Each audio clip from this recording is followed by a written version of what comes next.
tau pehe South Pacific Loans, bagaimana tu leva ko sita leki tu bauia, pe mai kau tahano o e whakamoui, aia o iloa the South Pacific Loans. Pe kau tahaini ko lauta o toko nia au kainga toha, mo Pasifiki I loto Aukalani Nusila. Oua na ke tuku ke fuwhainga tā ia, mo roa me kina koe e ngahi maua mo e pila ke heke. Lorotonga e tau whewha uhi mo COVID-19. Te ko o se whakanau ka kato a South Pacific Loans ke nau toko ni koe. Iha whahinga taimi pe, o ke fia mao se niti e. Ke au ka venga wha whamiri, ka venga hello tu, fia mao se niti ke anu ki tonga. Pea koe hape hao fia mao se niti, whakawahawahi. Koe South Pacific Loans, pea tene lava, ke ne toko ni koe. Ka o ki kai ke tuina, pe ke to rewa ho o telefoni. O ke taila ai fika o whakamaui, noa walu ngeau, walu walu, hiva walu, walu walu. Pete ke au tonu mai pe ki mau ofisi. I he fika ua o Cavendish Drive I Manukau. Pe koe ofisi, I he whetawaki anga o Mount Wellington Highway, pe mo Penrose Road I Mount Wellington. South Pacific Loans, I he noa walu ngeau, walu walu, hiva walu, walu walu.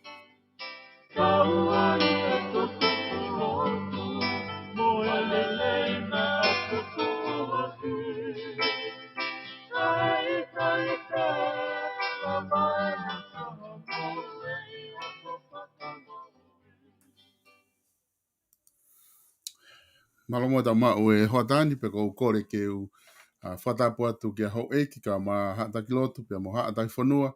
Pe pefo ki he tonga ko tō pe ko ngā tukia e tau polokalama mamahe koini I he hoatani pe mo e South Pacific Loans pe ki a Static Tupou.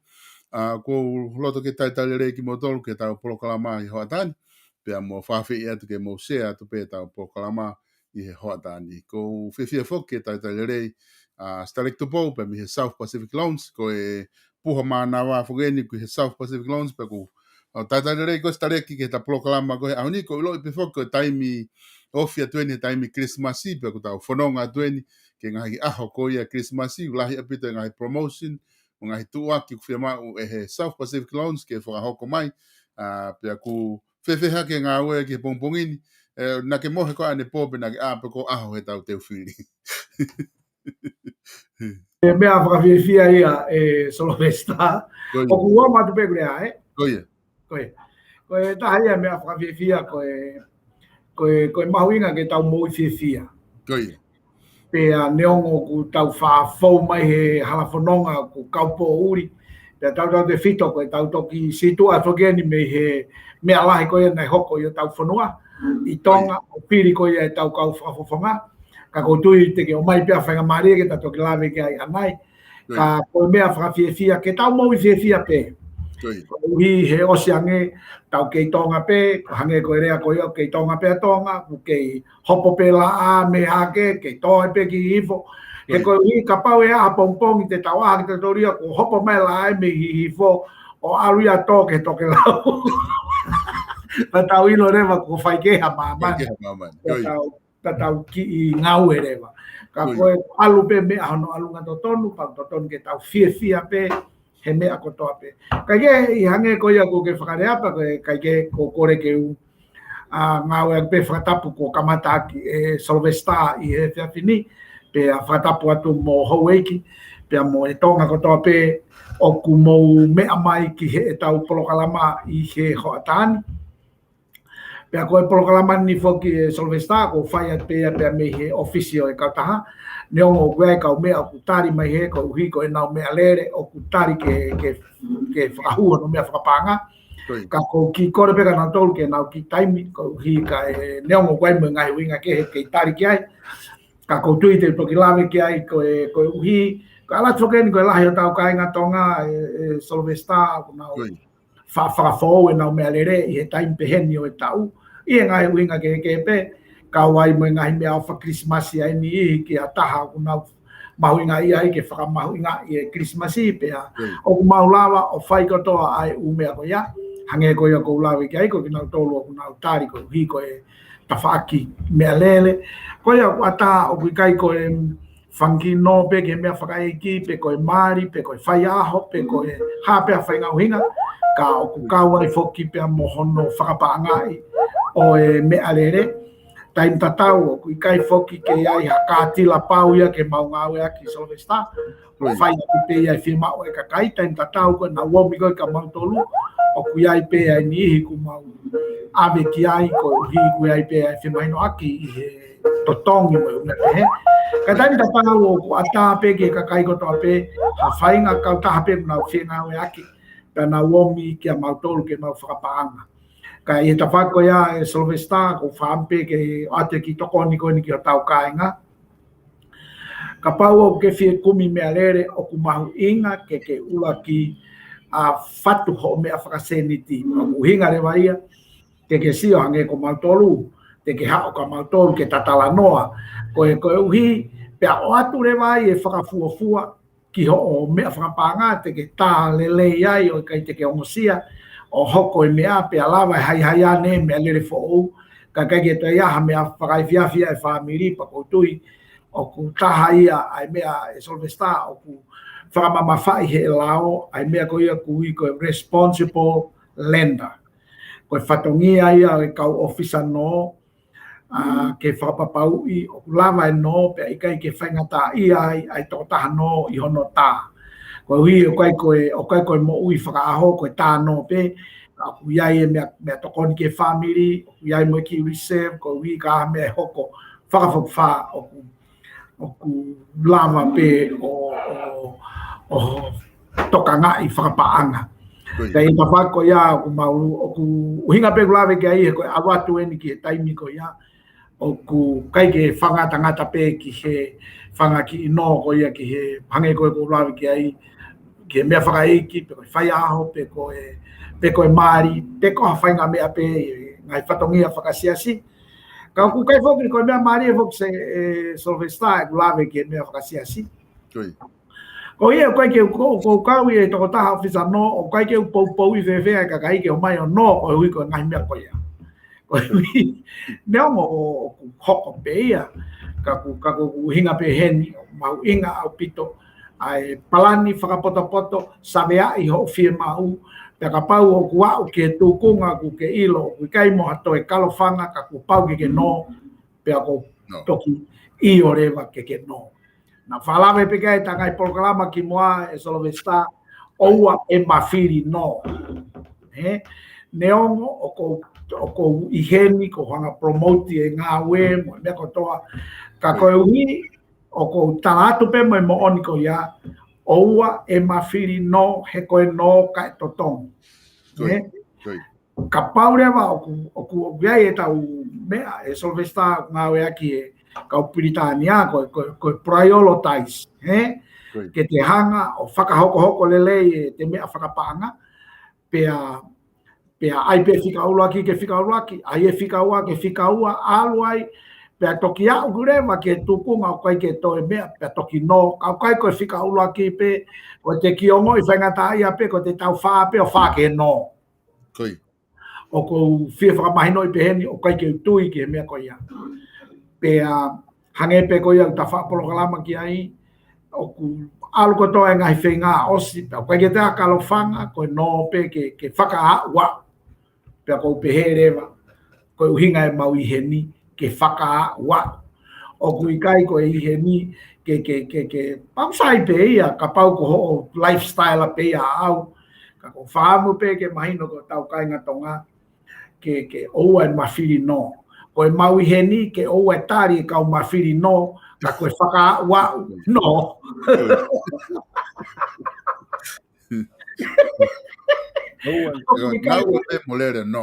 o kui kai ke uheni ke tari hakau mawhiri no. O e kui heni ke tokoni i hakakai ke whaka wa hangahi tō no. Ko uhi ke tau ai pe mea moni ko ia, oua e ko uhi ke oua e hoko e ngai mea pe ni e Solvesta ke tau alu ai ke tawhako i he mental health, oua e si ai e tau ngai whakaukau, hono whakaukau ke tā e no. Ko hinga ia e ku tala noa pe he kai ngā tonga o mea mai kai ngata pe New Zealand Australia Amerika tonga fe tu ke mea me ai na ala au ngā tu e polokalamani ki te koe hinga e polokalamani koe whaka ua upeha ngai tō no Ka oa te ke ta foki pe, koe ai hake pe ki tau pe he koe whakasipinga. Koe fau mai pe hato maheni, koe fau mai mei fe. Ute,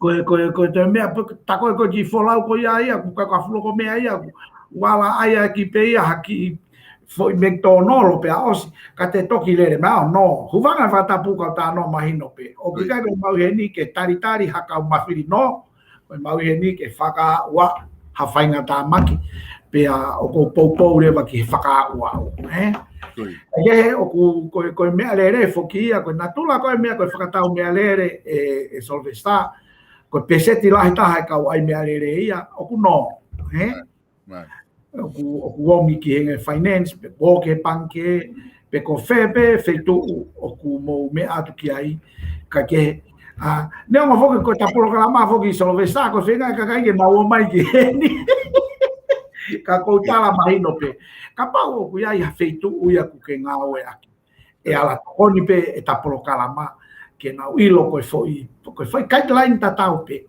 ne o ko alu ke panke na alu e na no na to miliona ka koe principal ta tau pe whakamau i aki. Koe uhinga ea ko whaalawe ai ke ta polo kalama, ke tokoni atu pe ke tek motol pe mea pina. Koe uhi, koe kau whoki mai ki he teu Christmasi Solvestar, O ku mahino eni o ku o siai pe mau whanki teu ki he Christmasi, ki ngahi no ko toa pe o ku koe kamata pe me ulaki uike ko ia o tisema o lele ai ki he aho wafa koe ngai no ko toa pe o ku whai mea mantol koe ai pe mau ki mea awha a Christmas ki a te kumotol pe a whatawange pe te tau whengawa ki le rei ko hui paka ki ngata i Solvestar ko o si whakahoko ki he kautaha te uki neongo ko ki anga uia he taimini ko foi aho pe ko e tolu he wike ko te seunga ai pe kita pulelulu me falaite ta ko hipa tau aluatu ko eni ki he Christmasi o natula pe ke pinti mo to lahi ane kau no pe tunga ko ia o si tu atare wa ke kau taha ke nga ue wike kakato i he lere atu ko ia atisema tuku ke nga alatu ko ia funky mo ate to off pe ka ko ui ke mea i ho tau kainga ke oa te nau toki hao pe pulelulu falaite ka koe ulaki wiki a ti se maa lere atu ai te ngau he aho kotoa pe ke tokonu ki he tau kāinga i he ngahi no kotoa pe mea lere koe putu kai hange ko lau anai koe whaka wau ka kui kai koe te toki yake mohe ake pe o whakau kau e no mahala koe mea pea ko loto ki kamata aki e Solvestar ta tala noa i he pea fini mo whaamu pe ke whakamanatu ke o ta kāi ngā o ku sai e mea kotoa pe kai o e mawhiri no he te ke whaingata ia ai o kai koe kui he ni ke whakawhaingata ia ai kakai he lava e tokoni ta ko hapa pe o atu mahino ta whakoia me ta whakoia o ku tutuni pe he kau ngau e whakano ko responsible lender pe ko e ta whaki koia e mahuinga ko e whatongia ia kau opisa no ke whapapau i o ku ikai ke hoko no ke whaingata ia hata Solvestar. Oia, ka mata foki ke mau mawha o atu matolo. Anga whaki matolo e stare ke he ta whatu aki. Whe mao se niti, whika whakamo ui no walungea wal. Wana ulau i koe whika, pa kulahe whaki mau ka mata whakaukau teni ke simasi koe. Tau lere ka stare ki South Pacific Lone maha no. Ka koe nuku whamahino mai oua e mawhiri no. Toki hau pe he mea mahu inga ko ngā mahu inga pito ke pāmiri papai ko inga ia e Solvestar ke pe ke o e mawhiri no ke pe ka asirini ke no i kai ka te ongo ia ki tai ai toko taha na e ke totona ke no ka ko ne tau hiwa ana ko no ka ngā mea ko lere mai me masi ai taki taha fe ma e Goia, mon lai a pito. Ko hinga tau e u bea, ko ngai mea pe toki, ai bea ngai mea mawinga ku mahino koe. Kai ke ko ngai e tau wheto kone aki, o kai ke fia pe sio ke lahi a kau no, ka koutou fia angi, he ai toton pe u hinga no. Goia. Ko tu koe ni ko tu e foke tau no i ka inga.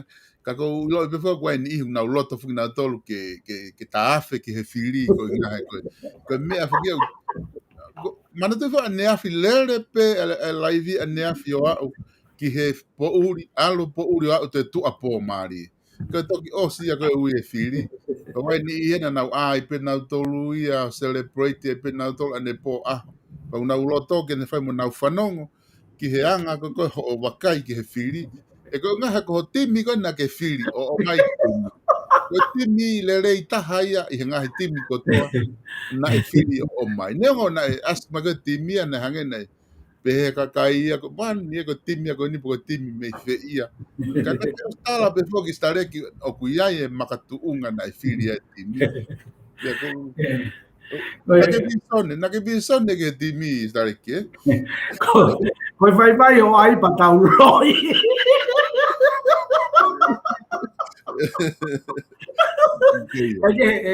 solo vesta kono mo ni huvanga vadapu ko kano wa mo he ia ho nga we ane po pa na o se me apa tapa tuku ko ko ta la no ta wa to le atu kane o mo ia kane o kita tibi sare ke ko me afaga fia na ta o si ai fo ke ta tim goi la ko temi ko na e o atu na o se ata i si ulai e tau gosi goi ba fo ke ta manatu goi pala he ni ana na wita mai na tolu pa ko me na pe atu ai ka ko mo wita pa mo a mo timi mo timi goi mo timi mo mai ka solo vesta totonga mo ha fe hoa pa ka pa fula he ha fe hoa totonga foi minite ho fulu ke hu mai pe ko o pe mai ka inga ko e kutimi ni pala mai pa os levereva malanga ka tau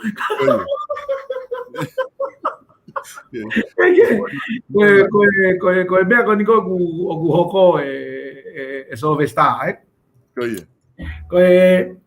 ko vivia timi ko na fokotu Panaku o si o atu pe mo ku margin of error ko pesete tol pe ana e tonu au pito peia pa ko pehe te pehe pe e solo vesta na e kau e tatimi na e fokotu he kai ke ngata he fika panaku whakahingoa i Pena ku whakahingoa i koe mako koe lotonga ta polo kala mama koe kau mea kai ui atu pe kai ui whakatonga atu pe mo tai mo tai mai be koe ngā koe kare pa ke osi ni kare pa ke osi ta polo kala ma kai mea pa ui ka nato ke nama ke ta polo kala ma e koe tai fi ai ni koe osi fi kai ke pia ko tui solo vesta te toki lawe ki he anga ai ola e tau whiri ka koe whiri koe nā kua atu na e kai ke utoi pe atu plan A, plan B ke hange ko swing i holo e ongo na iai e margin of errors ka kou whakatu lou mo e ka kai ke kehe una o si o mai o ai e nau timi heni pe koe nau timi ha feitu kehe pe koe timi he pe pā pe koe toi feitu he nai ta ai pe mo e ne uhinga ka kou fia e ola o e timi ko e ni na e os fokotu atu ya mahalo ke timi ko ya e solvesta ko e ongo hingoa e ua ko whaingata ia ta hai ka kou fia pe he ko e uhi o koe ka mea whaingo fua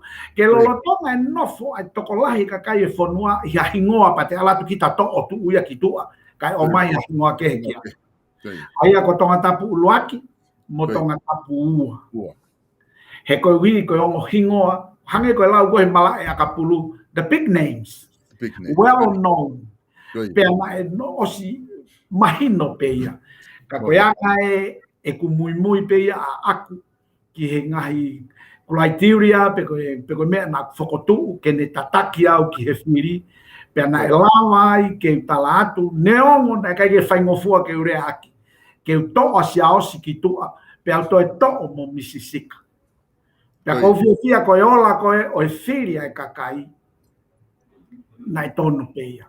Kake, te uato e mea koe ni teria na ngaro. E so te sta. Ke ilo kotoa e ngahi whiri, pea moe ola e whiria e kakai. Mo ilo o ke whakaukau tapiku ina, ka pau te tau whehui, who is the big winner i he game i he election ko ni ke lo tari ki ai ko ni afio ka ko tu yo tonga he ko to folo ko e tamatu i ke fili whakapoto ko ia na ne hanga o dominate pe ko ia na ne hanga o puke lere mai au mea ke ne hanga o fusi e kau candidate ke nau ngāwe aki. Pea koe ola koe ne o ku mau, tau tukulolo ko toa ki ai, pea tau viu koe kau karistiane ki tau tolu, koe eiki ia, pea koe tau tuu whakapolitikare, koe ne tonu ia, tuu whakafonua, tonu, koe ke ngata pe tonu kai toi pasika. Koe uhi, he nā tau loto ko toa pe, pau pe ke patoa, nā nau poupou i, koe tō wholofola, pea koe ki poini au e campaigni, koe whiri whakapoto. Mei tonga tapu uluaki ki taha fitu, Solvesta, koe online e tau whiri whakapoto. Pea koe loto ia e kakai, pea tau tukulolo ko tō ki ai. E kai ke utu iau ia e toi aha taha, e tene toi omihane, toi lao. Kai ke, ka pau ke loto ke ta toi foki, i he tū whakafoi tui, te tō mea lalai was maino e whiri ia. Ka iaha toko taha te whia lahi taha ki ai he kau whiri ko toa mei tonga tapu uluaki ki niua taha fitu. Ka koe candidate whika uluaki ko ia mei tonga tapu uluaki. Eriesa fifita. Koe ko uhinga. Koe ta uene whiha e whiri a Eriesa. Tapu pe mo Eriesa. O koe ke toko lahi mahalo pe kua si aha foi whiri e au o toko ni manoa pe kai. Kai ke umako ki ai. Ka koe ku uhinga. Lau maari e rere i koe ai mea koe campaign. Pea tala mai. Mo whiri a te au. Kau mahau neo si makau pea he kai ke kau he lau. Ka o kou whia koe lau maari e ia mea koe campaign. O si pe mahino kou au ti. Mai ne whakamalo. Sa? Koe mea ia kui koe politiki. Ka neongo ia. Koe anga ia whakamao poko tō tahe ko whia taha ki ai. I he whukau candidate ko toa. Koe tau tangata ko ia mei tonga tapu uluaki ko Eriesa. Ka pau wā mea koe toi whia mai e anga e ngahi e ola. Ka koe ki o toi whia tāno ke ola e Solvesta. Kai ke mahino ko waifu i ola taha ko oho vare lahi ai. Ko eua taha.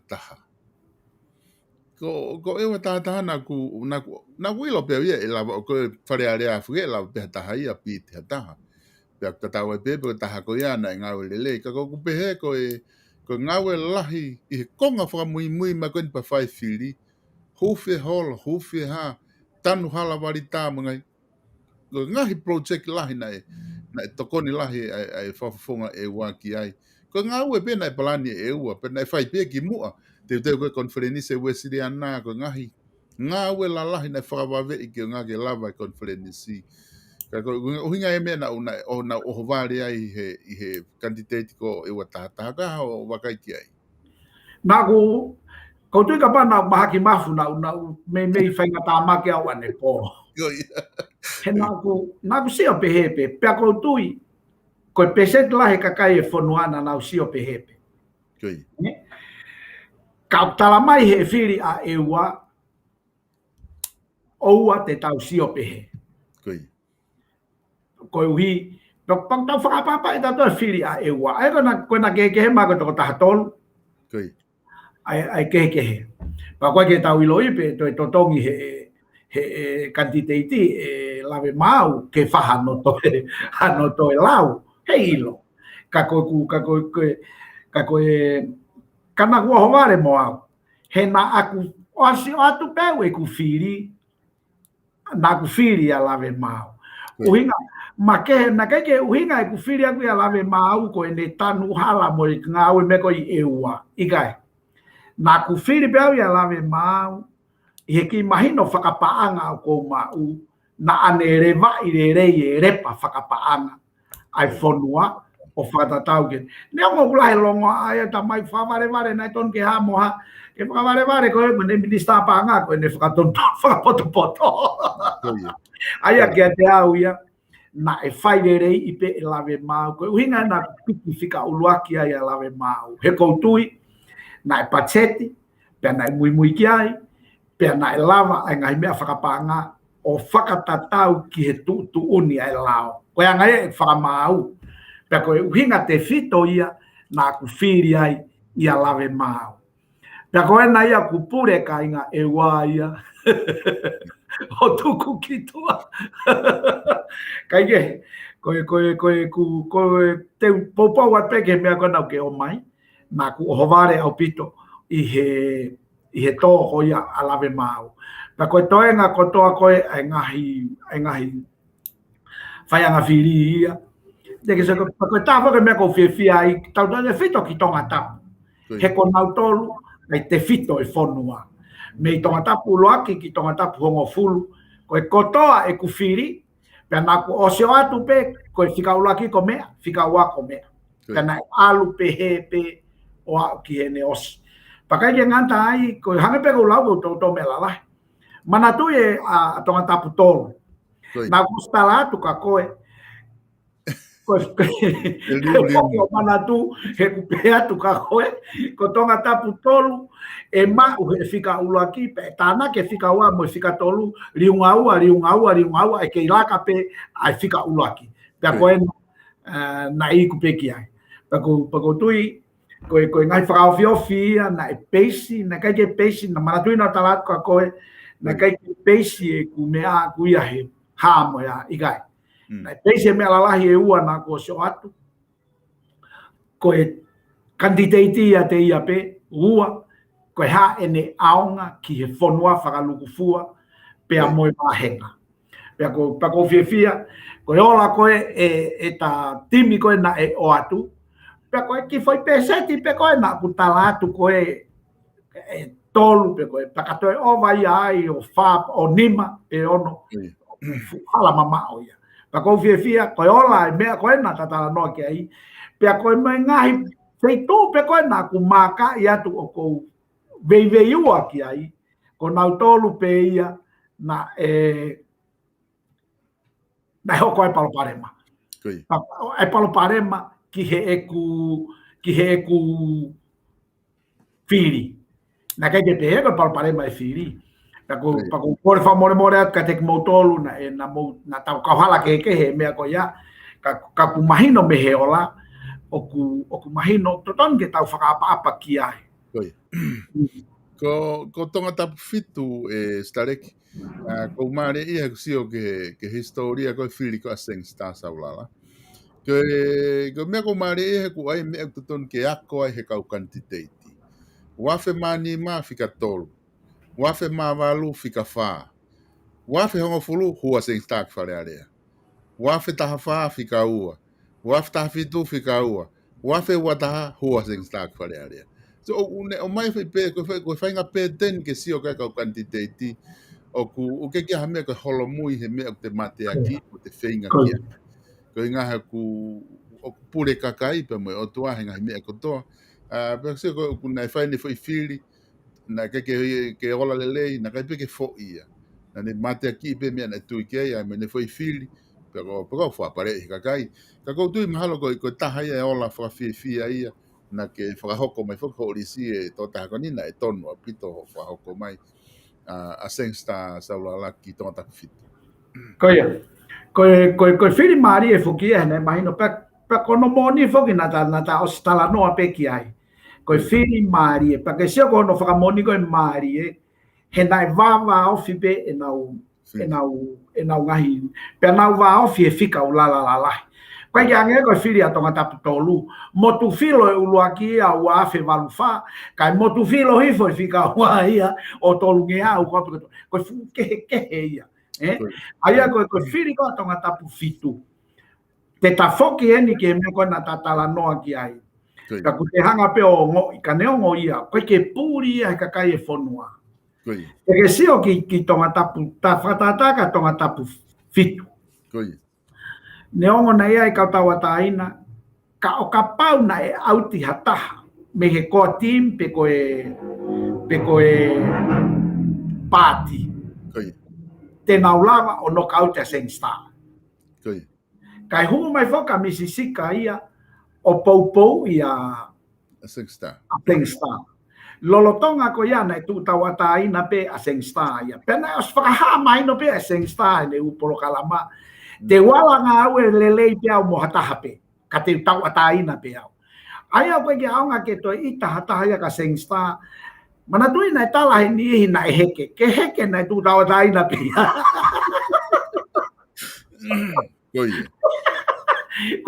ko mea ko inga ki ai o ton ke tau whakaukau i le rei ko heke aia ko ne tu tawata ina pe ia pe e kau ki he o tawata ina pe ia na ne osi whakaha mahino o ku tau ata ina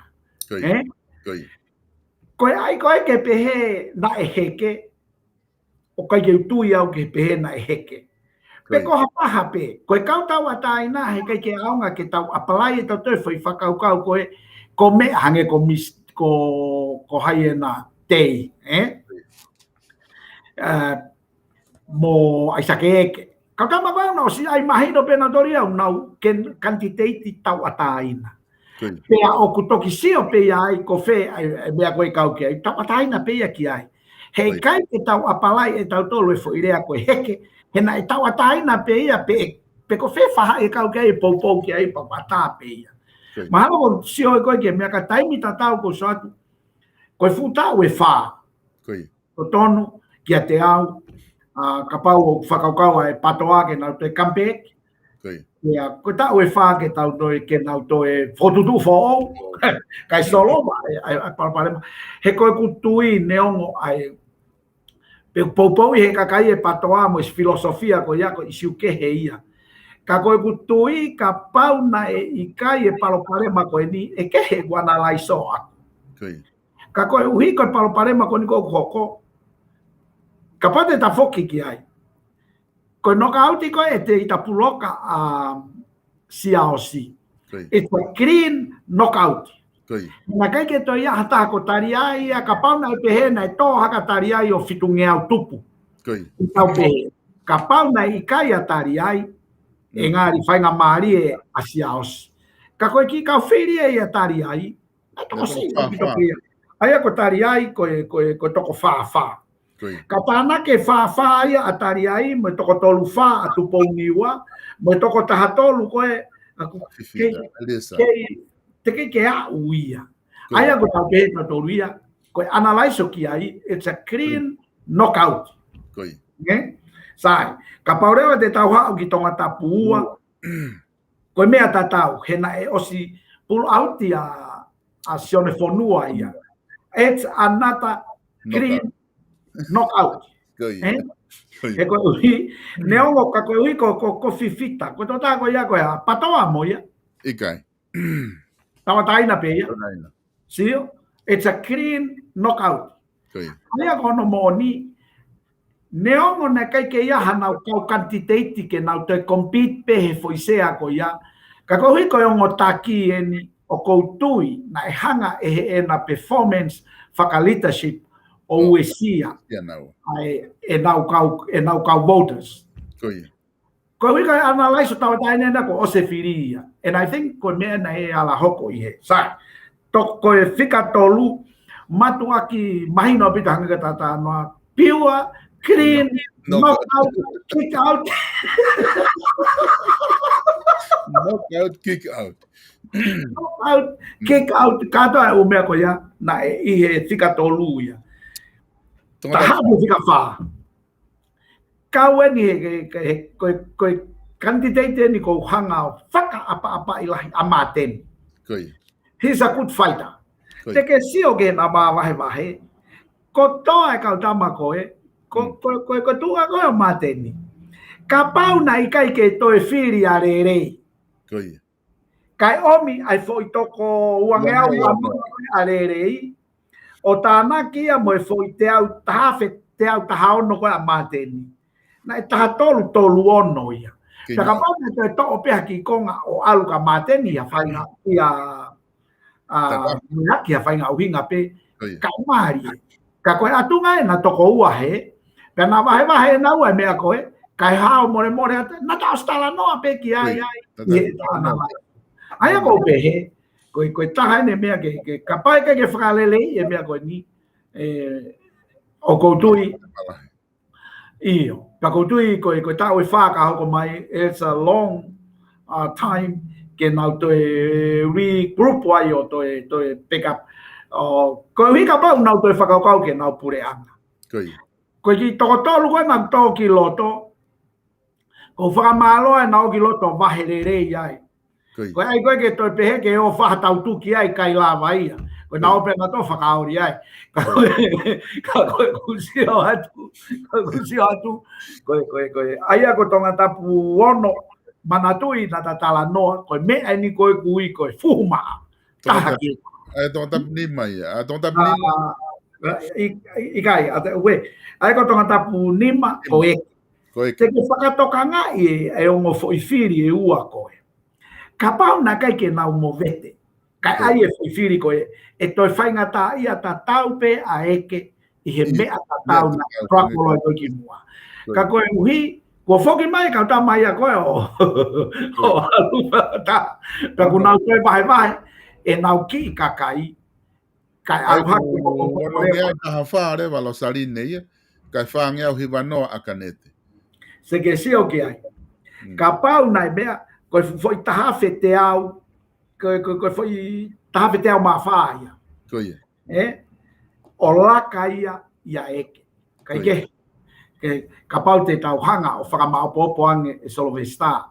E tata ama koe mea koe ka mea koe ka mea ata me o tua. O tutu pe o tua ia e mea koe toa pe ke e na apu ke tō wholofola e tui koe o lai whakapoto koe ngangana pe mea koe kai hau mea koe. Aia koe tonga tapu ono na tatala noa koe ki ai. Clean knock out ia. Iyo. Manatui na talatu ka koe ka pau rewa e malohi ai pe a tei ka koe ne talange ia ki tapu whatulou mo e kaunanga koe ni koe ne talange ki ai ke ilo koe whewhine koe ne te kei knock out ha whewhine a tangata. Koia. Koe tapu fitu koe maari e lahi. Se koe nau whakaukau e whikaua foki a piveni. Koia. Ka ke sio ki he. Piveni Fautsia pe a motongi. Ka pau na to o mai pe ha foi toko taha. Ha foi toko taha pe. Ko no ka de a sengsta. Koia. Ka ko siang e me aia i kai. Ku no toi vahe na to luia. Pa ko ka ki vahe lalo. Vahe o lunga. Pa ke sio ko tunga ko ia a mere amanaki. Pa ko whakatulo pe ka mere. Ko si ka inga ni ho ku hoa kai ke wai pe au te wai pe me ko tui na o si pala tu pe ka ko o ku kai ke tu ya pa ko ni mai no pe ko ke ma o ne foi to te awan ai ko saka faka hau motu filo so ko na ke ta mai fo ka o hange o kai ke firi ha patoa o si ilo pea ku patoa whakahau. Ka naku ilo pea ku rerei taha ia. Sai pea whakahau ia te ia. Pea aonga pea ke wahenga. Ma koe nau whiri mai pea he wahenga. Sa? O ku tonga tapu hiva. So, ka whai mea koe asta reki tonga tapu aluna e maari e. Ofi koe ke whai e whiri. Si o pea ongo whakafofonga ia. Te na tō lalo loua. Holo mui rewa toko taha ia. Kai oange ene whalala ki a whakasemis whakahau. Ai ko whika uana e whitungi au whaono. Kai whika ua hako ki a whakahau. Ka pauna na kei toko ua i pe. E kehe mahalo e o la pe i kai ka koe ki tau iloi. Koe ki...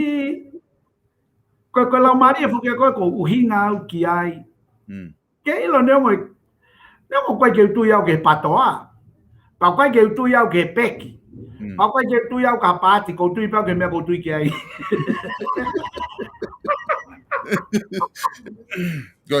Ka koe ku uhinga.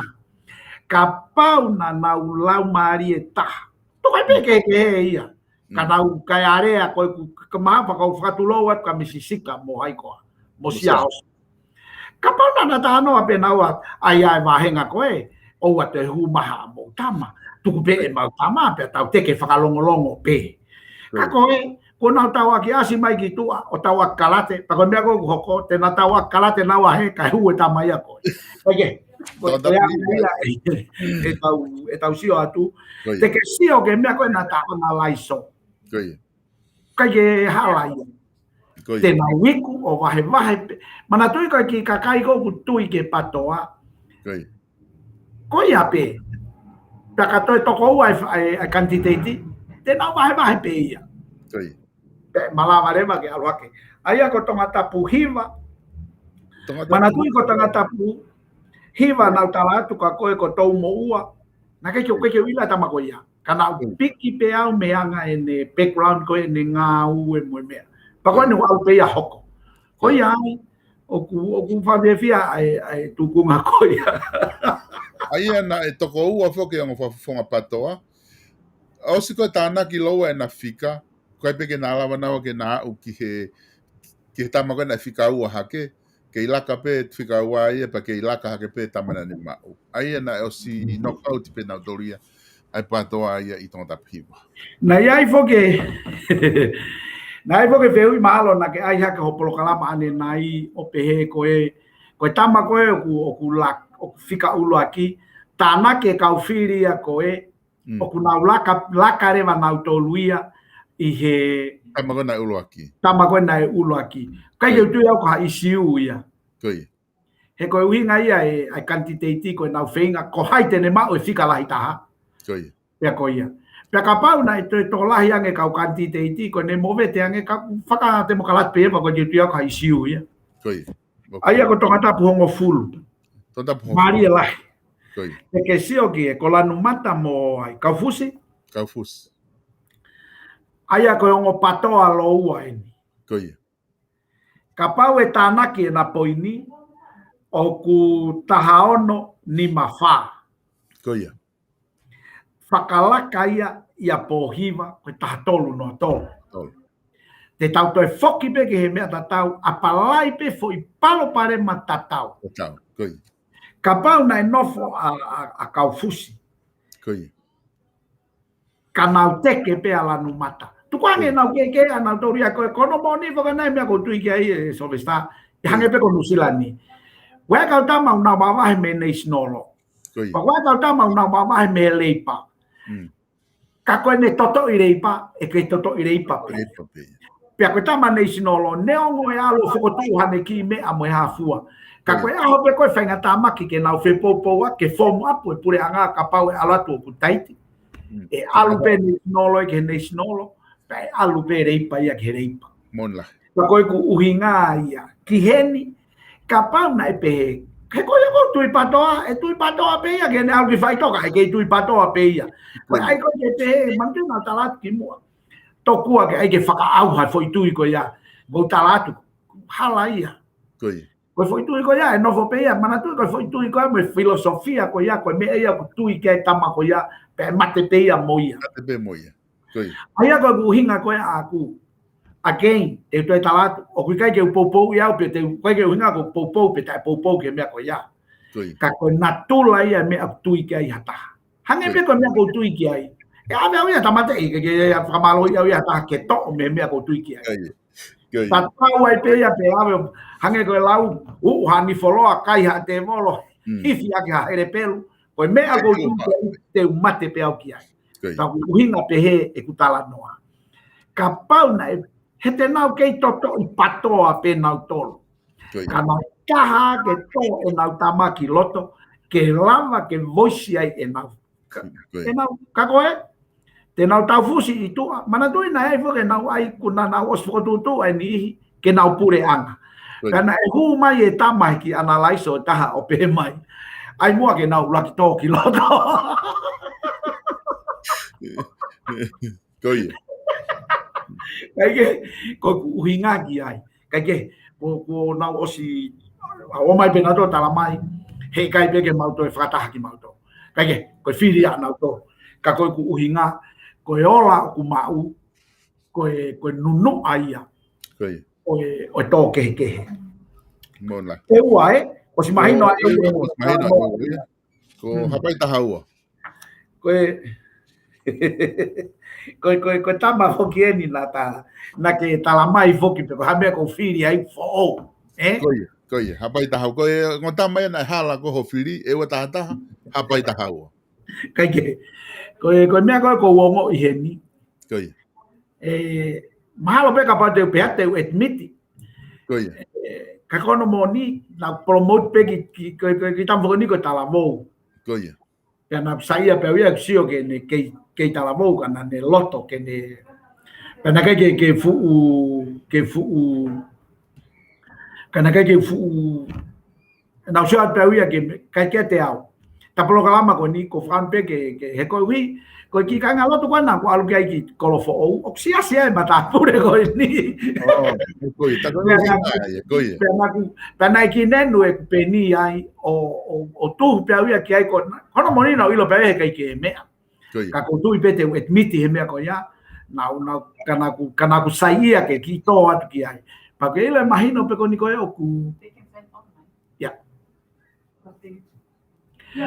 Te ko ne imagino pe ko e ki ate au o ku kai ke hu. O vambe kapa e sio mai a mama que ta polo kalama ke lo es olvesta me a koto pe ko ya me ata me o tua ke si fo ke kitama o ke lo kapa na i ko to fare area ko ke lo pe fare ne business o ki la ne fangi me fare re holo e wesia ka ko hanga pe ka hanga to fa ata ke hu ki fare area no fo ai ni kita fa ko porque ta te ka ya no hoa he kapa na ha no hoa ke ha uya to kanga e me ko ka lo ai me ko me ka ke ko anga ia e ku viu ka no ngoia ko foi hala ko ia na kai ke pehe ia ko hala firi akakai na uilo pe hala kana ai pe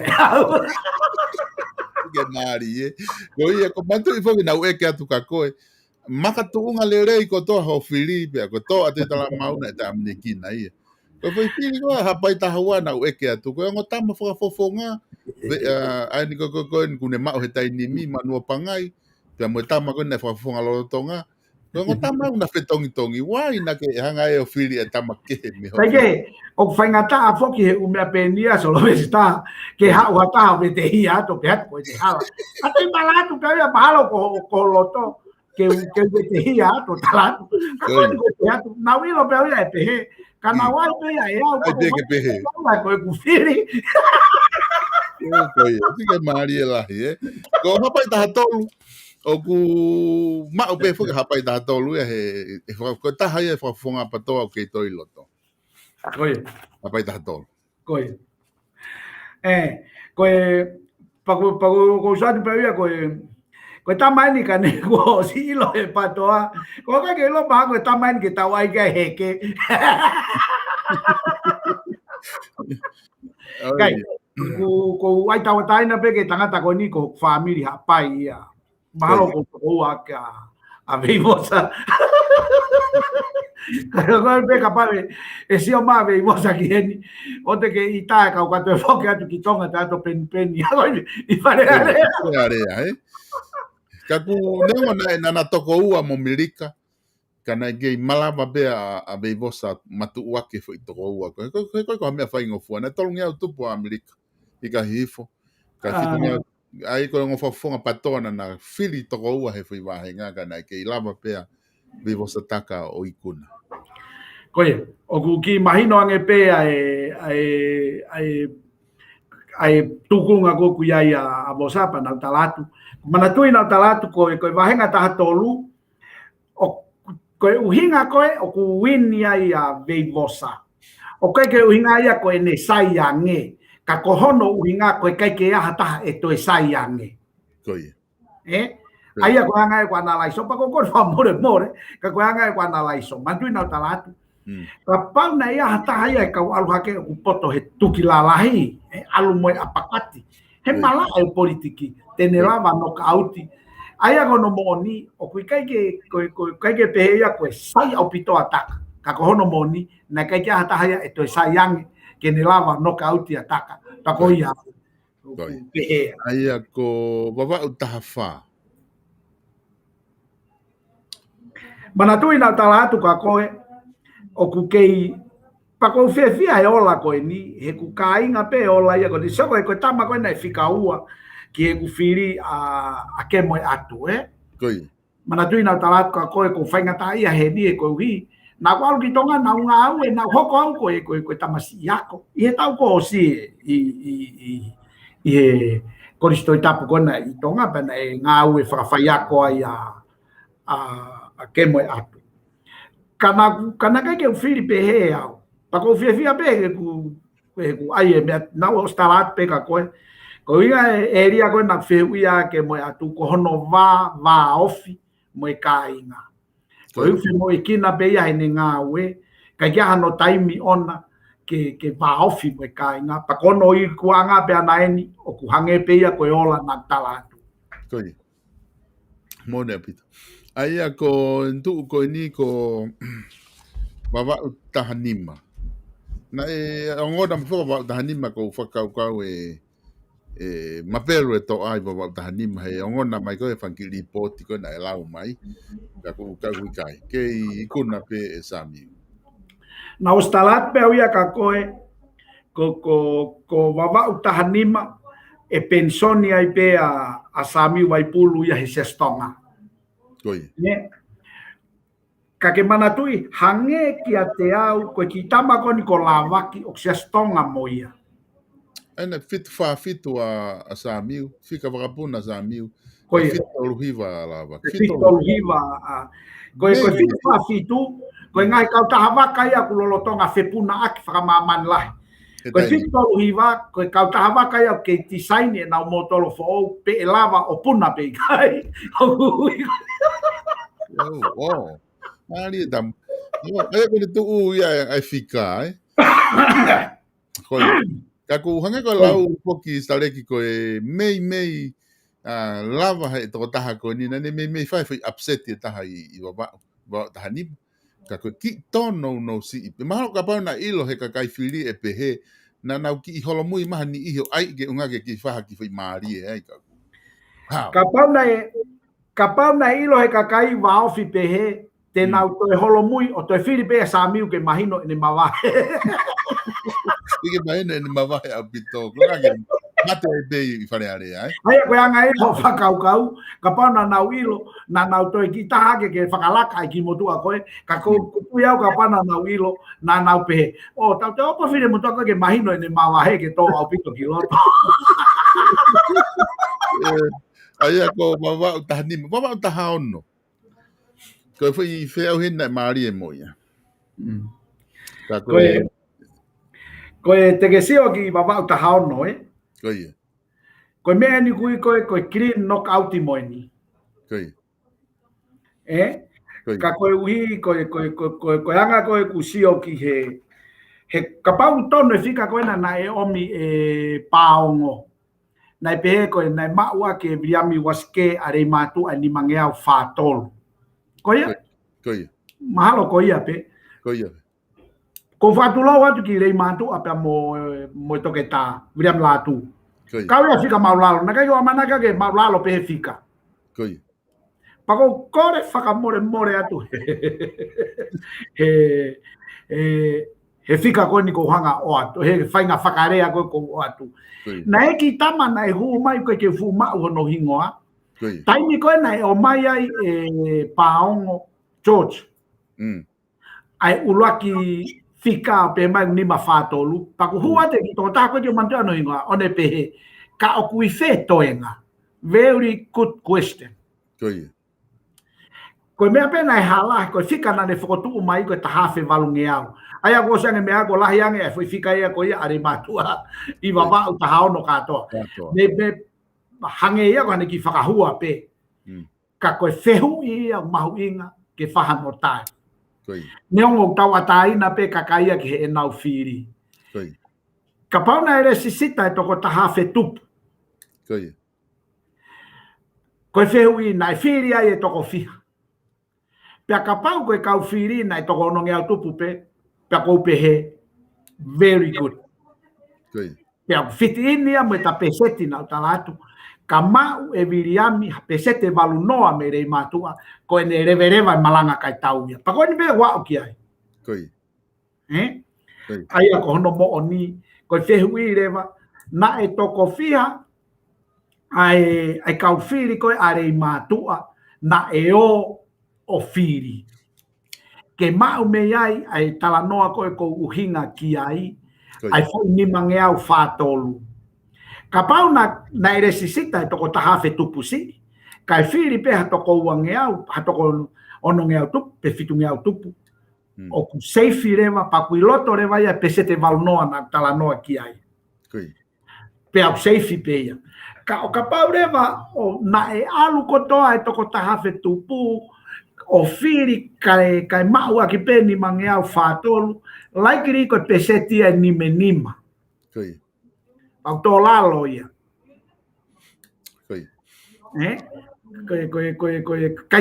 koe mea peu tau whakawheta i ai, he kuto ki loto e tau tangata, he koe mea ia na e teke e rei mātua, paku tau fie ai mo whakawheta.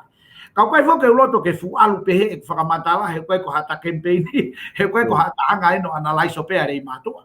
Ka koe uhi, koe kolo tupu anga ia, motuani pahuinga pe ia, pakapau e ita maha tahaia he kuhanga o aia e mea koe ia, alko ai hao ke ha o analaiso. Ko solo vesta ni ke ata. Maria Pito, ka hono osi na ne maure wa whakatoa ko tahafi whaafitu. Koe. Tahono. Te koe hoko ko whika ua hake na i he ni mangeau mahiba ko mapa tau malolo ia. Ai na e fu mamao pe a difference. Iyo, ka koe uhi ngā pia kuia. Niongo pako hange koe rea ko whai, ko whatulo atu mwere i matu au toa pe. Ka koe tau peisien i he numbers. Aia ka paurewa e pe mai amuiange i he statistic koe o e kau whiri. Na e whiri pe e kau resisita e tahawhe. Ka koe ke utui ki ai. He kono uinga ka pau na e pe he e na tula rewa e whika ki a mapa mo e kau tama koe ke lere moia ki o lunga. Ka koe uingi koe o kutu tō lalo pe mo e kau tama koe. O ku mahino mai koe kau resisita koe ki e whiri a rei mātua e tahawhe tupu. Na e tēnā apu pe hatoko, mahalo pe ko hatoko ono nge au tupu. Hange ko kawa. Ai me taha stareki. O ku tohi resisita koe pure anga ia tau peheta tona o se whiri ko o si. O tau peheta toko fitu nge au. Pea atu rea toko tolu nge au ia he whiri ko ni o resisita ala krewa tahawhe. Tika ke to na tole kakai ko osiki ki muri kakai ko mate o fai me ta tuai e fika e pure anga i hono update ko u fika pehe ko ku saivo ki mahalo ko ofisa kolo na re matua ne hanga o mai ko e kau firi na to ni mangeau valuhima pe ni mangeau fato lureva ki a waske ka pau ko ia pe ku whakawhiewhia mahino mai rewa. Oku aluhake rewa e ta peseti koe, manatuina uria te peseti koe pesete valu noa. Ke ne noka auti ai he kapau e mau e valu noa, koe ne osi ia.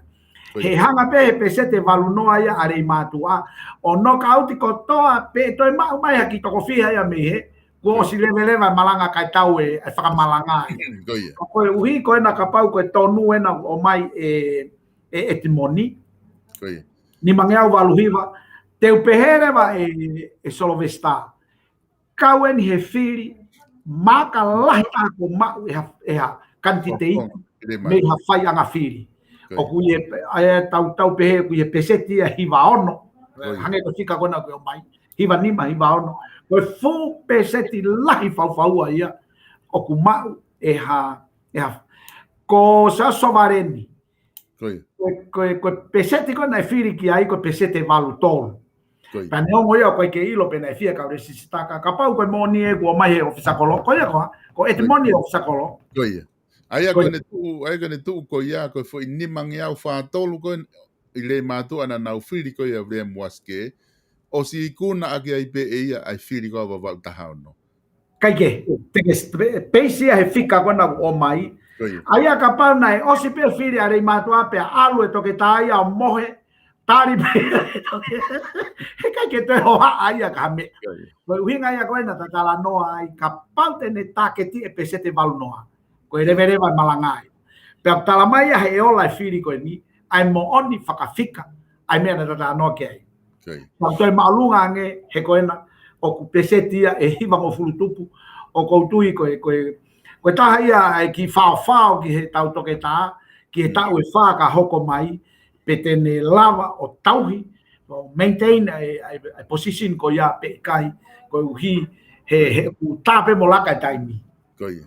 Koe e koe whao siko o niwa taha fitu. Koe manatui na ulaki whiri pe aua a wā tau hui. Koe. Ai toki hao e tamai a mo e mea manana wa ia tupe. Toki hao e ka tamai mo e nau whiri. Pe au siru o toki.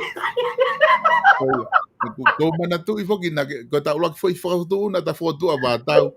Na ke taramai koe na ke sio ko he whiri ai kakalu me whiri a hai. Porque te tamai ko ke vei ua ko he tu koe. Kai koe kona ke pe mo mea koe na ku ai koe ia hai koe ki tama. Wakata. Ika ia koe Ava tau? me he hapai. Oh, iyo. Mune hapai, Koe. Aia koe kona ke he na promote ai tama koe ia. Pako koe whamore ta wha koe ia na kai toton ke promote hata. Kau nofo pe analaiso. Kana uloto pe au na promote ki le kapako maha koe mena to ai ko te hanga promote. Mama pare tua, koe. Mama. Koe. Koe nia na kai ke pehe ia koe promote a wakata. Koe. Kana ku toi si o pe au ia moanga ku whakakau ke vao fiko na peseti pe ngari koe mea pa wafe ai. Ka pau na nofo pe au he criteria ko aku na e tonu pe ia. Kane ongo ia, koe, manatoi na hasi whime ta polo kalama, pa ui atu ai ola. Ko mea na maari, na ke o si ui whakapure anga fu e koe. Na o si ui whakapure anga atu e tau ola, pe alahi e ita. Pa koe mea nau pe atu ai, aha mou whiri. Kake mou ta whoko ita mai, pe ai e ni hia ke tala mai ke ai ke luku tere. Pasi. Ko lau e ni he tau whiutari ane pō ke he ola. Ka ngalo ia tau tonu na ke o si ui e koe ola he ta polo kalama. Ai tonu ke nau nonga pe he whiri na kuatu. Ke mea ene o ku kore mahe kau mamataki mua ke tato e whoki ki he South Pacific Loans. Unau kore mai ke whokotu mai hapare mia, mo kau minister. Ke pure anga hoko. Koe pare mia koe te o atu e kehe ia mo. Koe kutui, koe toko lahi ko nau loto ka sovareni. Koe. Ka kia te au ia, o kou kei tui ange peau ka pohiva. Pohiva tēne toa. Pohiva tēne toa. Pea te o atu pe kuhinga te fito. Koe. Koe whaunganga au e koe ni o tonga lere ai e patoa, ai peki.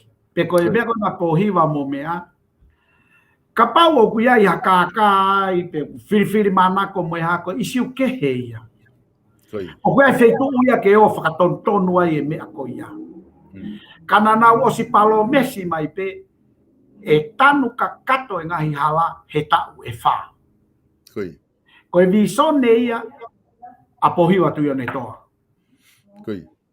Pea koe uhinga pe ia ko pehe atu ai, o kou loto ko pehe e au Solomista, te ukei oange pe au, ai whainga maari e whika ulo aki ma pohiwa, ke whakakakato ene palani ngāwe. He ka pauna ko ene tu he taimini kua holo ene iwi ngā ue mo e hāfua.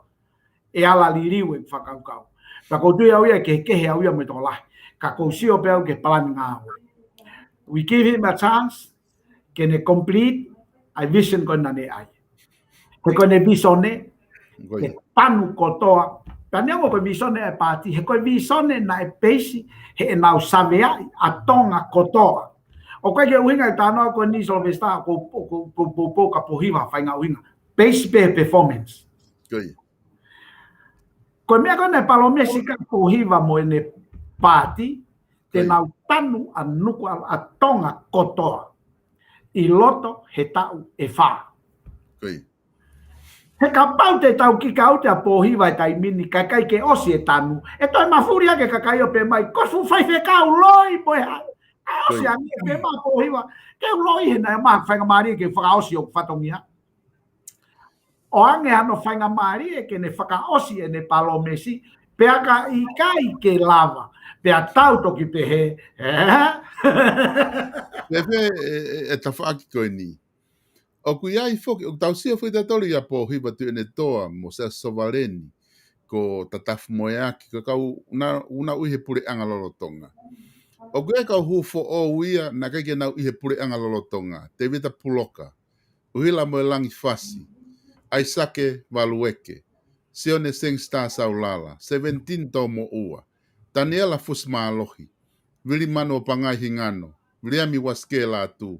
Toko valu nau toluia.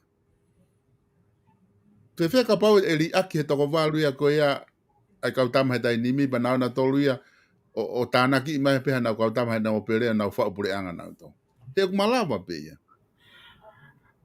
O kui ai foki ai MOU ia ai peki Ko ia. Neongo koe ke fu ilo pau ki ai. Ka mahino pe nau whaarea koe pia mo lavu lavu, pia mo pohiwa. O kui ai e nau MOU e nau ai peki. Pea koe ke wilo pe koe hae kakano MOU ko ia pe e ngofua hataha ke te alu ki wharearea o whokotuu ha ane kantiteiti ki he pare mia pe ikai. Ko isiu ia e taha. Sai, ka koe ku hinga koe haku. Neongo le rei e kautama kotoa koe. Koe whehu i. Ku kovia pohiwa ia. Koe ku tari ki ai. Ikai. Ku kei sai pia pohiwa mo ne ngā ue. Aia ko ku hinga. Ka pau ko hinga e to o pohiwa ku kai ke ne lava fai e ne ngā ue. Ka tonu. Ka koe palani ngā ue, pa koutui ko iwi lahi na e lava e ngā ue koe ni. Ko ene i he sea fai tūtu uni. Ia a uia mo i kutui. Pea te ukei pe hepe, o koe ulak whainga maari e, o ange pe ma pohiwa, ke whakakakato hono te mi, koe ta ue wha. Pea ka ose ta ue wha, o kui kai ke ne lava, ako no ngata anga ia. Pea kai ke, ka hei kai ke, he koe sio adua koe a aku, o ku mahu inga ia ke o ange ke whakakakato, ene hono temi, ya mone bisone. Koi. Kuke ka pau ma meu ke vehu i mai o te meu vehu i mai ko ia ka talanoa i pe ia. Ika, ko eke pe foke agui he ku sio he ko fofua taimi eni ku fonua e fili e kakai i he kau tau ataina, independent, he? Yeah. Pe ala te foke ni ihia ku nau tāket pena toki whare area, hake nau unau tāket pena toki koe whainga maari e taha kotoa ke paremia, koe whainga maari e taha kotoa ke minister. He kai ke loto na toke na toruia o mui he mou ia ai pāti a kakai na kai ke nau kau na tolu hono whao. Ko poin pea ko no whao ke he ko poin mahu inga whokia mo oni. Ko inga he taimi ko atua ko whae area. He kai ke whio atu na toruia o kau he whainga mea ko ia. Neongo kusai e tanu hala, lava ngahi mea la. Io, o kuhinga tala noa aku. Ko pure anga ko e taimini, kabineti ko he taimini. Ko ia. Ko whehu i. Ko ha e nau mou na nau saini ki ai. Iai, ko ia. Sai, ko toko whiha e nei kabineti, whakataha mo pohiwa. Te nau kei malava pe nai, ke nau, he kai ke hange ka te au, he kai ke lava hataha iau, toi move ka ta whaaki. He kuiai e mea ia na nau saini nau tolu ki ai. Pea ka pau o nau kei tau ataina pe, pea ka pau nau kei tau ataina pe ia, pea kusai pe ia. Ka kia te au na i tautou he aki mai ia e lavu pea mo pohiwa, hono sai e whakapāti tokua, o kuiai e ngahi mea ke ne hai ki nau tolu, pea kai ke lava hataha ke toi whaiha ne whakakaukau ke heu holo mo hafua, he kuiai e mea nau paint ki ai. Ai ko kuhinga ia. Ka pau rewa nei kai ke ha mou ia ke ne hanga hai ki nau tolu. Oh, pe dominate ia he pureanga he kau independent. Koia. Ka koe kuhinga pe aku ia lolo tonga. O lahi whake ni au nau tala mai ku ka e ha moe ha. Koe mea e koe launga na whatalatu pe e solo vesta. Ko he wani pe o ku kai ke toi ai hamanimo. Gai. Pea maa mo he wani, ko tupunga tau whihi ai mamani, ko honori whakapuna me i he wani, alu se whā mo ene kau whakawhiri, he na kai kau whakawhiri me i toa, ko kau whakawhiri kei loto. Pa koe ku uhinga, ko he koe mea ku tau nofo ai o ai ke kau tōpula, he kai kei ai e se te au i hame ai mamani. Ko he wani pe tala mai, ko he hala koula e mea kotoa pa ku, hao ai mea kotoa.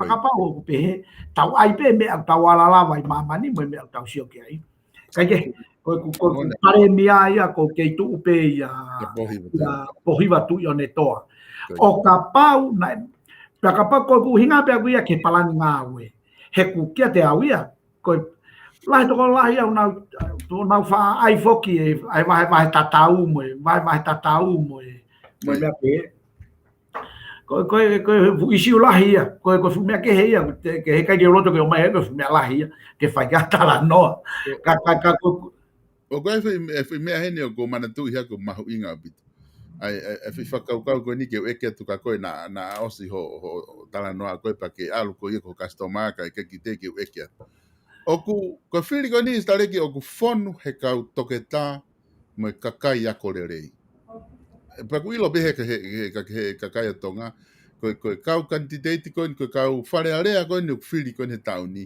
o ku fonu he kakai ngau lerei be akorerei o ave he kakai ki fare area ko fe hui a ka koe o ke pehe e to e fili he pare mia hataha meitu o ke hu mai o tapuni ha minista lolotonga ko ia ku lotonga ai ku sata ko ni he kau tama fare area ia ko to tahau a pe fe ma o ke kabineti he kai ke osna dori ai e ke to pe o fui tahau ko ke to pe ka tama ko le loto fare area e kai ki kakato ia ko fui tahau a pe ko fe ma e to fe ma nai hataha meitu e te ui nai hataha meitu a hentu go ni ka pau ko fe ui ia o kai ke tu ia ai koi ko os whakateunga he whiri whakapoto i he mui ai kakai ki he tō wholofola ai ne afio whiri whakapoto. Pea koe whakapoto ena, ko o si loto kotoa i minista ako, minista mo ui, minista ngā ue, minista lao, minista tautai, minista sipoti.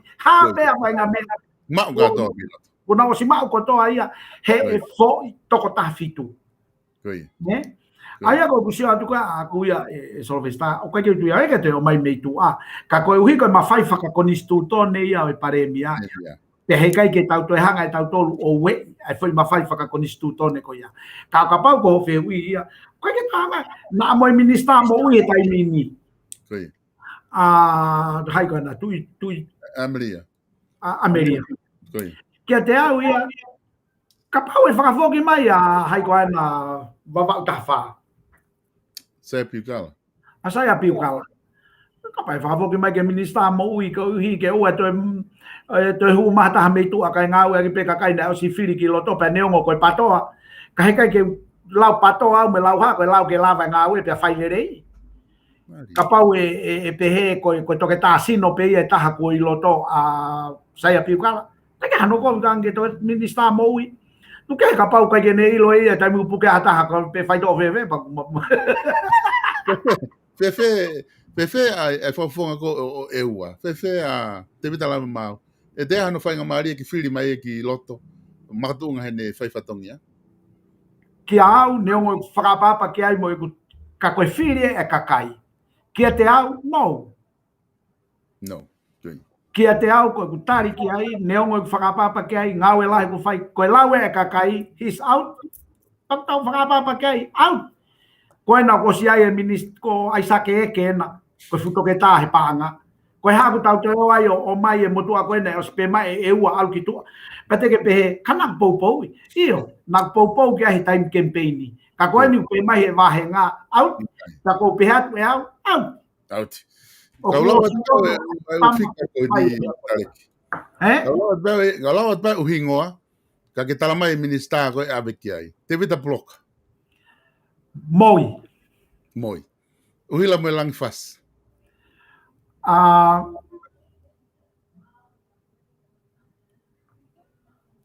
o i potunga ya ko fo ke tamai ko ya tai nimi ko ka pau ko ia minista ako Se sovareni ku e alo leva sovareni ki fe. Deputy pe mo Koia. Deputy Prime Minister pe a teu ai ko aho ko e huai a pohiva ki tua pe aluha ke ai pe ke lakanga paremia. Paremia. Mari e tam. Fefe a tata fu moyak tu mau be ne potunga Tu we. mau pe ia he ne portfolio ko ku ai. Koia. Asa ke paluek. Minister paanga. Ai une fitong e a David Alame Mao. Ko kia me ia e Solvesta hanga o tua ai be ko to pe ke fai ngofua. E mahalo na ki natula fihi ko ngota mahe paanga ai le vai tama ko ke autika hu mai tama ko. Se ke no. No, eh. Poste e tu mau be poste ne tafagi. Tu mau pe postei Se on sengsta saulala. Minister Spoti mo tak mamata. Semis whakahau. Ngowe 17 tau mo ua. ko haka e area misiko ya. Ko e moi o kuia i moi.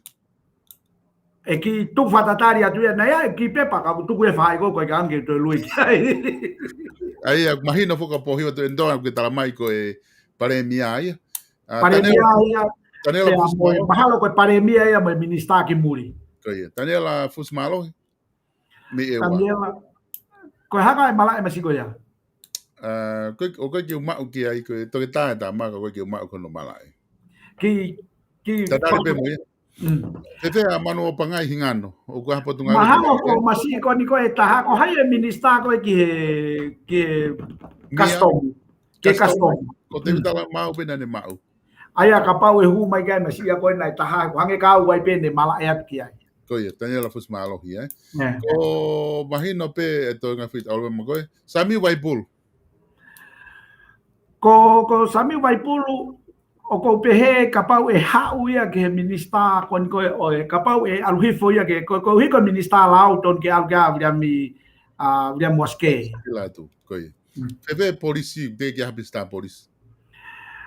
Minister polisi ko pehe kapau e to me ai e ho e ki kona me kolonga anuku ka whakahu me ka ve hala. Ko ia. E ko minister fonua e ka kunga ko ala sa miu ki fe. Ala sa miu ki minister fe. Ki tatari atu pe ia kapa e ki tatari atu pe. Okay. Ai aku ka halu wa waskela tu o Mr. Lau. Ai ako hai le bang Mr. Hemia. Ko ba tau hui fo kina ia i miniwa. Tano pe ai. Ko ia. Me pango pe ku kai ke kata ke ta mateu ko ya kana si ai pe ku e kulisi. Ko ia, kai ko anga pe tau ki fra ali pe ko ko me be ko le mai ka tama ko ni e ka kai ko na ia tau. Mantu fo ko tau ko ta firi. Ko ia. Ka ko ta ri pe tau ai ta proclama ta si ko ki ai honge wi fo ta si. Kapau wofi e ta firi he me ana e kai mahino. Huanoa e ta kiria tu ko ni ko mahino mai ka tangata ko i loto. Aya ko si ata ko ke tunga paremia. Pea kapau rewa hei kai ke hoko e whakaamu ia kou whai ki a pōhiwa. Pea kou tui koe paremia re rei taha o tonga ko sovereign. Koi. Mari. Aia tau ke he, ko alua tu ia pakai ke tonu e fo i aia koe a haikoa. Ki a pōhiwa ke hoko koe paremia. Tau peha tau toa no toki loto kai ke haivi e mou koe na kuhinga atu ki ai. Ke ne puke kau tama koe ke nau dominate ai voti koe ke whiri koe paremia. Pea nau iko whiri fo ou. Pea koe kapaure vai pehe. Koe ton taha koe ke aluhake ko sovereign. Koe. Seo ki ai ke mahino pea vave. Seo ke koe mea ko uhinga ki ai mahino pea hange pena ke osi ako mauloto pe koe ngahi lakanga koe ni kau tama. Ke janga pe koe o mai. Da ko hana te ko la wo ta fa ai ki mua. Kapau e hala. Ka ki ata mo uai. Sege, kapau na e hala e ku pese tipa fu toma ma. Ko fe hui ke pehe ko asi e niusi ko ha ka polisi o puke au hala. Ya kapau sege ne tonu ko toa ko ni solo vista. Ko ne tonu ko toa ko ni ko fe hui ku ma wa se ni ti hala ta. Malo me ko hawa ko ma. Ai, vari e lahi moni koe. Kai ke. Que foi me bena o fia mau e au que lava ko que e que atu. Ko nga fo que ko ilo yo tau atai na pito ho osio. Que nga tingoa me ape ko tu e mau e kakai e fra o fio. E ko se tau atai na ko e foi timina ta fili na que fili mai ko ta programa. Pe ko ni ko alo to ko la hita kiloto pe a ko ofita ia he fili ko sio ai i hakau quantity ko tuku mai. Kata foki ki South Pacific Loan stareki. Ko nga ko tui o vitali mai ai tare kita ke whanonga mai ko ta foki o men ni South Pacific Loan. Ke ilo, kapau te tangata pe tau a heni, pa o usai a he pia, kau tu pa kai la tu ake, mo mai a e tau ia. Mo e tau no ko lava e mea. Ko lava fin vai ia, he. Ia we. Ke ilo solvesta. Kapau te tatu e lave pe ke South Pacific Loan ko whampe ke whaase ke ki mea ko ni he. Koi. Koe kutui. Koe ola e whiri koe ni. Koi. Koe whotutu e nai o tua. Koi. He na e lotu e tonga kotoa. Lotu e ngahi lotu whare kotoa. Lotu e ngahi sias kotoa. Koi. Ke omi ai whiri whakapotopoto. Koi. Tau totonu ke tau pelu la kotoa. O tari ai whotutu ko e ni. Koi. Ka koe mea ko whie lave ki ai. Tau e whango fulu nai. Ai whenga a akirisi. Koi. Hanga e he otua o tokai a akirisi koe whatonu rea haini. Koi. Iane oange ki ai ke hoko koe pare mia o tonga. Koi. Hei kai ke toi whakaikai maha taha ia ta tau ai bebe ko hai koe whakotutu mo whakaata e he otua a akirisi. Koi. Ke alu ke lakanga pare mia. Kai mea pango. Panongo solo vesta. Kai mea pango. He na i kai ke ngā wele rei aki ai taimi ko ia ke nau perform o whakatatau ki he rei mo e whina ngalo o i otua. Kua hangarewa e he otua o to o i mawhai mea nau tō. O keilo e pekia koe a akirisi ko e whina ngalo pe ia o i otua. Pea ne to e to o mo i mawhai mei he patoa finangal kana e osi oange pe e he otua ia ai mawhai ma a akirisi. Koi. Kia te au ia koutu ia o ke moni ko ia. Pe mai e kakai a kou nau whehia ia akirisi koe ha i kai. Whotutu ia e he otua. Pea ne to orewa a akirisi pea more mo i mawhai. Sai. Ko aluhake ene pure anga koe ni. Ka nau ka tai tokanga e to e to e he otua ai mawhai mea nau to. Koi. Pea koe to orewa ko ia keilo, koe to o kai to o he tui. Pea koe to o he tui koe tau revere vai. Koi. Mari. Koe anga ia e whakatonu rea pea ko ilo pea koe ni ea ke nau tui na tokia. Pea sai pe ia. Koi. Ka koe whatatau ke toi tapu koe mea kotoa pe o sione wa heulak vestolu i kai aha mea ata moia. Pe ku saia, pe ku kovi ke a kita ka whata pe he otua. Ko tau tolu rewa ke tau tai. Aia koe ku pehe na e oange e he otua ai whainga maari ma ai patoa. Kua mai kei ke nau ngāwere rei aki. Whamore more atu ka koe ku tui ia. Na e o atu he otua ai whainga maari e ka motolu o whakafou ia a krisi e ne tokai tau e whanoa e ne kikiwi he mena e tui ki aipe tanga tua. Okay? I give you that. Perform. Koe whehui, na e perform, koe tari a starek tupou, no. Pe mai rewa o tua, okay? I'll take it. O mai rewa he o tua, ai mawhai kia pohiwa tu ne toa mo e pureanga koe ni. Tamai ni na e fau he heke mo e kākā, i o ka nei whata pe o tua. Heke, whata e o tua.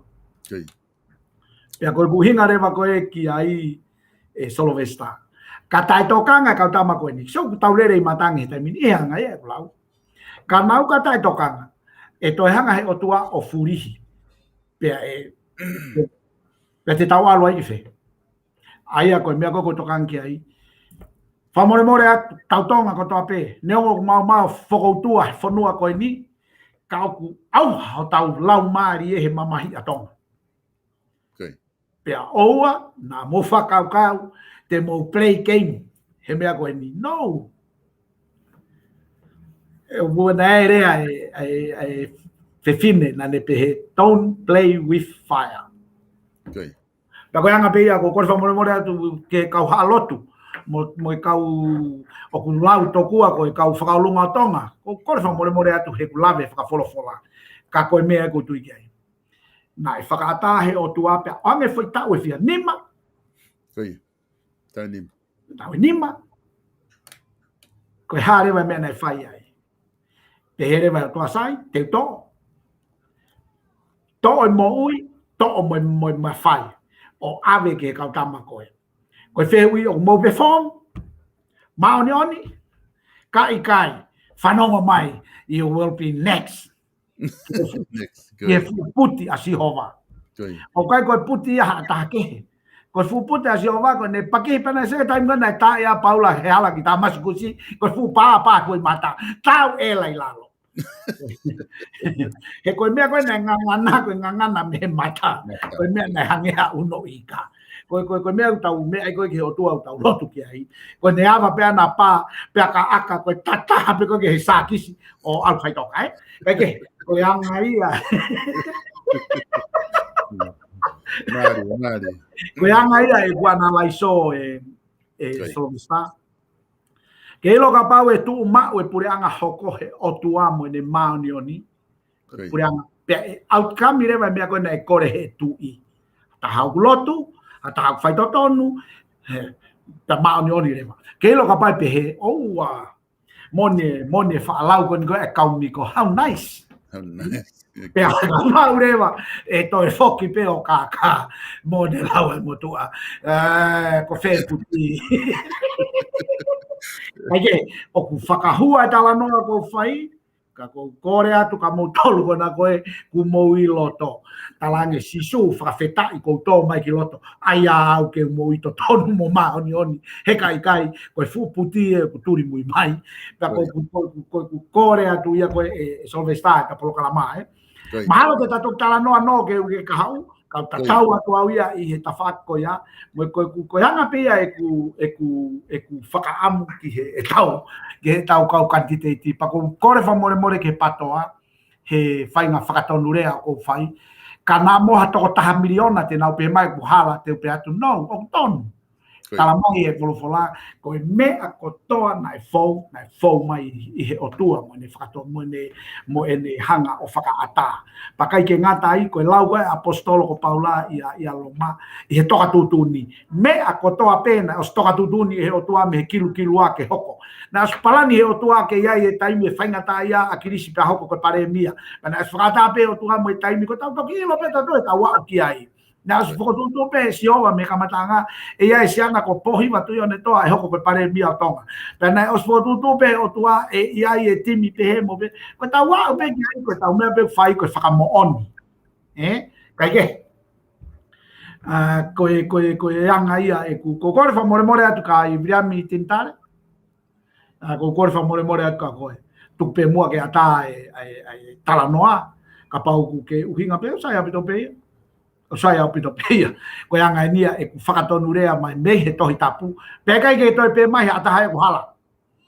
Nia mo te pe mai o ku hala ka te upe hatu. Alu pe koe mo o hala o whakakau ia ka mea ke. Koe mea koe ni. Ko tala hatu. Koe peisi ai tohi tapu. Ka pau e tai tokanga ka tama koe ni e toi ni knockout. Pa koe mea ku whatu tamaki ai e Solvesta e knockout ko a Sihova koe knockout ko e tangata e toi give a chance. Ka pau ku hanga e o tua o maka i hataha. That's the end of you. That's it. He kai ke toi lava i hataha ia o ririu. Ka ke ko pehe ko whamalo atu i he ta polokalama. Pa ko tatau atu he, pa ko kore whamore koe kau no, tau tok tā no he kahau o palu kia i ho tau e whe, he ko tau. Mona he pita pia ko, meri e tau e whe, tare, Peko taha whuke uhinga ko whaafusi rere ai koe ke ta noa politiki. Ko ngā whoko ilo whoko ko ngā te ke tala noa no pepa ko ke whaalala he taimlai ko ngā koe whatongia. Ka ko manako pe ke honga fusi i mai koe ke ngā mea whapolitikare ke ta ki tala noa pe ki ai. He koe ngā ko lo sika ai taim ko ke tala noa politikare ai ke te au. O ke o mai utala noa pe ko lo sika apita utala noa. Pako mea ko maari i ai pako ni whaka osiko e ta tala noa he ahoni. Pake alu re wako ia ki he otua. Pako ta ofi re vai tau tā noa lo sika tau toka tau mapelu kotoa pia o whaka ngō ki fui mea. Ko mea ko maari ai koe e ta analyse mo e ta tala noa he ahoni. Ka ku whamaloa stari ki he lava e ta plokalama he ahoni. Ka ta toki sai pe koe ne te ta plokalama he wika hau ki ta ki South Pacific. Mahalo koe wike ka hau. Toki ulaki wike whoke wike hoko mai ia. Ka koutu pe mahalo te whoke mai he wike ka hau. O ki lere hoko. Koe uhi, koe kaunoa, koe shat ki loto whare, kei tāri mai kau mea koe. Ka kou saia pe unau whanongo polo kalama pe mea, live mai kau tama koe me TV, kai live mai pe kau tama koe ni he tua haurisi koe. Kai ko whamalo atu, he ta polo kalama, pe whakatauange mo e ta kau whanongo. Ia whakamore ko whakatu lau lahi au pito e Solvesta, ko lamei pe ko polo kalama, kau ia he polo kalama, ku kau ia polo kalama mamatai. Ka ko whakatu lau au pito mo haalotu. He wha ki a whehake o tala noa whakatohi tapu. Kai tuku koa koe waka ia ke tau he kai. He kai ke tuku e waka kai tau kakau. He koe kakau koe iku ia ke he moana waware mo alu ke he takere. Ka neongo ia ko whamalo atu i he whainga marie. Ka ta toki hoko atu i he wike ka hau. Tuku ke he kau te a mea ke whehu i mai he mea whakano. Ka ko whamanatu atu pe e tau whika telefoni ko uhi sai pe whanongo e whe analyse o mo mea kotoa. Ka ko whia mau se niti pe o kai koe mawhiri no. Ka koe whakaua no. Ko noa walu me au. Walu. Hima walu. Whika koe na wasu me koe na me he tuka koe na Solvesta. Noa walu me au. Walu. Hima walu. 0800 88 98 88. Ko hoongo i peke tō lalo. Remember, sita reki tupou. 0800 88 98 88. Kau to kore ka Solvesta. He koe ne hau foku me family hiwa me re matua. Ke matoki hanga o hiwa i atu. Koe hipo e matoko ua koe. O silava i pe whaha ia e whaha. Ono. Ka makano te noa mo e lau lalo. Te aluai mo e fisikisi. Aluai mo e...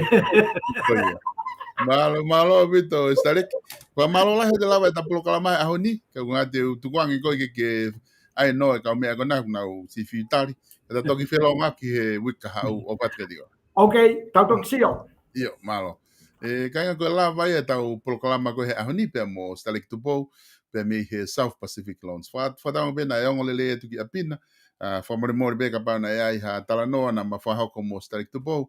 Ia honi ngari whakamata tu atu ke te kimotolu pe ahanga hilea o kai ke whiunga au ma kori whamore more atu ka te matatau atu he polokalama ko ia South Pacific Loans ko i kautaha o kuna sponsor ai kautaha o ngongo vipon mitia ki lava whakahoko atu ai ngahi polokalama ko toa pe whakahoko atu pe mei heni mei he kaukanti mei hata hape whakahoko atu ngahi polokalama mei heni o kumalava ngahi polokalama ko whakahoko i he anga lelei Starik Tupou pe South Pacific Loans. Noa valungeau, valu, hiva valu,